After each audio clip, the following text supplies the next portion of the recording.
दोस्तों, आज हम सुनेंगे नागिन की कहानी।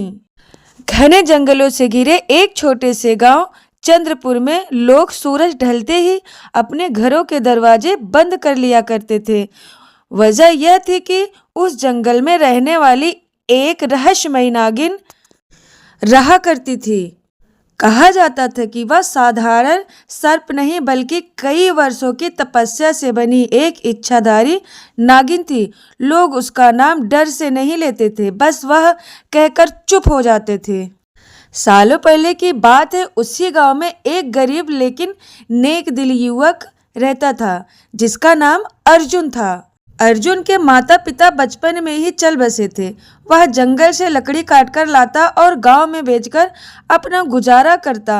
अर्जुन को जंगल से डर नहीं लगता था क्योंकि उसका मानना था कि जो प्रकृति का सम्मान करता है, प्रकृति उसका नुकसान कभी नहीं करती है। एक दिन अर्जुन जंगल के भीतर बहुत दूर निकल गया। शाम होने लगी थी, तभी उसने झाड़ियों के बीच से किसी की कहरने की आवाज आई। पास जाकर देखा तो एक सुंदर स्त्री दर्द से तड़प रही थी। उसके पैर में गहरी चोट लगी थी। अर्जुन घबरा गया, पर दया ने डर पर जीत पा ली। माँ, आप ठीक तो हैं? उसने पूछा। फिर उस स्त्री ने कमजोर आवाज में कहा, मुझे मदद चाहिए। अगर तुमने आज मुझे बचा लिया तो मैं तुम्हारा यह एहसान जीवन भर कभी नहीं भूलूंगी। अर्जुन ने बिना कुछ सोचे समझे सहारा दे दिया। अपने कपड़े से घाव बांधा और पास की झोपड़ी में ले आया। पूरी रात उसकी सेवा करता रहा। सुबह होते ही स्त्री की हालत सुधर गई।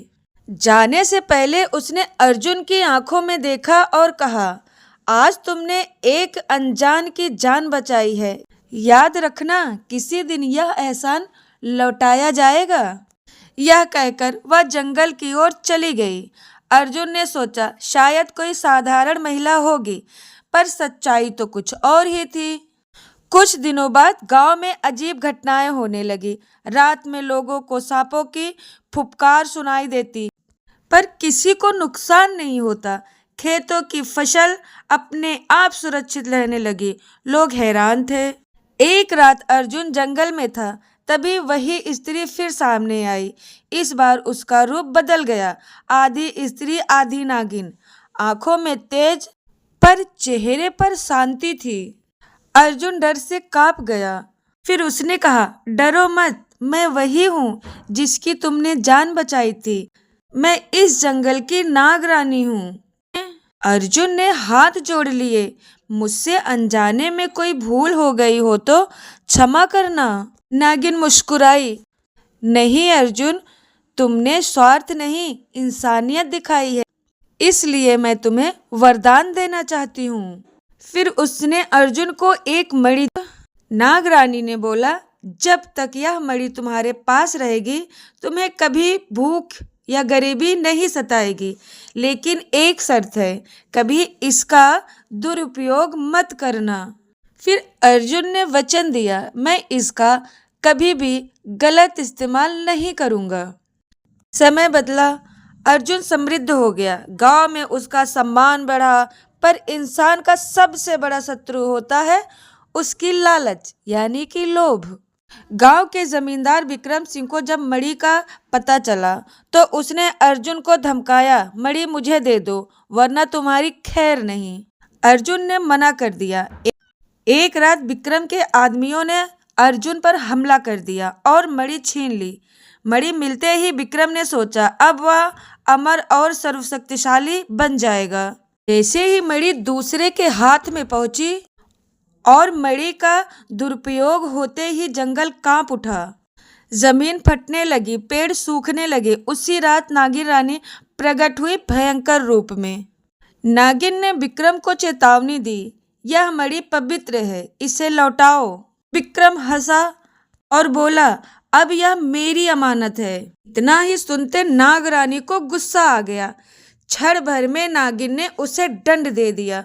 पूरा जंगल साक्षी बना, लेकिन मणि का संतुलन बिगड़ चुका था। उसे वापस अपने स्थान पर रखना जरूरी था। नागिन ने अर्जुन से कहा, इस मणि को बचाने के लिए किसी को अपना जीवन त्यागना होगा। अर्जुन बिना झिझक आगे आया। अगर मेरी जान से जंगल और गांव बच सकते हैं तो मैं तैयार हूँ। नागिन के आंखों में आंसू आ गए। इंसान होकर भी तुम देवताओं से बढ़कर निकले। अर्जुन के त्याग से मणि फिर से शांत हो गई। उसकी जान तो बच गई, पर वह हमेशा के लिए साधारण जीवन में लौट आया। फिर नागिन ने वचन दिया कि जब तक अर्जुन और उसका गांव रहेगा वह उसकी रक्षा करेगी। फिर वह जंगल में विलीन हो गई। आज भी चंद्रपुर में लोग कहते हैं अगर जंगल में किसी को भी मुसीबत अचानक से आ जाए तो नाग रानी उसे बहुत राहत देती हैं। और कोई अनहोनी होते होते बच जाए तो समझ जाओ कि ये नाग रानी माता ने किया है। दोस्तों, इस कहानी से हमें यह सीख मिलती है कि हमें कभी भी किसी भी चीज़ को लेकर कभी भी लालच नहीं करनी चाहिए। थैंक यू सो मच दोस्तों। Please like and subscribe my channel.